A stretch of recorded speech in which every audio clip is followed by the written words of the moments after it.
శివస్మరణ చేయండి, శివస్మరణ చేయండి. ఎంతసేపు వచ్చిన వాడిని కూర్చోబెట్టి కష్టాలన్నీ చెబుతారు, ఏడుపు మొహం వేసుకుని ఎందుకు వచ్చిన గొడవ ఎవరికి చెప్పకండి, పరమేశ్వరుడికి చెప్పండి, ఇంకెవరికి చెప్పకండి. నిత్యం నమశివాయ నమశివాయ నమశివాయ అనే మంత్రం మనలో మనస్సులో నడుస్తూ ఉంటే మన మీద వజ్రాయుధం ఎవడైనా ప్రయోగిస్తే అది పుష్పం అవుతుంది.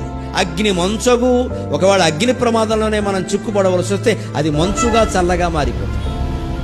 అకూపారంబు భూమి స్థలంబవు, ఏదైనా ఓడలో ప్రయాణం చేస్తూ పడవలో ప్రయాణం చేస్తూ సముద్రంలో గనక కూలిపోవలసిన పరిస్థితి వస్తే అప్పుడు గనక శివస్మరణ చేస్తే కాకినాడ మత్స్యకారులు గుర్తుపెట్టుకోవలసిన మాట, మత్స్యకార జాతికి నిరంతరం ప్రళయమే పాపం. వాళ్ళు గుర్తుపెట్టుకోవలసిన మాట ఒక్క మంత్రం, ఒక్క మంత్రం, ఒక్క మంత్రం, నమశివాయ నమశివాయ. ఎన్ని పడవల్లో ఎంతమంది వెళ్ళినా క్షేమంగా తిరిగి వస్తారు. భగవత్ స్మరణ అంత గొప్పది. మనం అది ఒక్కటి చెయ్యం, తాళ్ళు పేళ్ళు అని జాగ్రత్తలు పెట్టుకుంటాం. గ్రహస్థితి వక్రిస్తే ఈ తాళ్ళు పేళ్ళు కాపాడవండి, పరమేశ్వరుడు కాపాడుతాడు, ఖచ్చితంగా భగవద్భక్తి కాపాడుతాడు.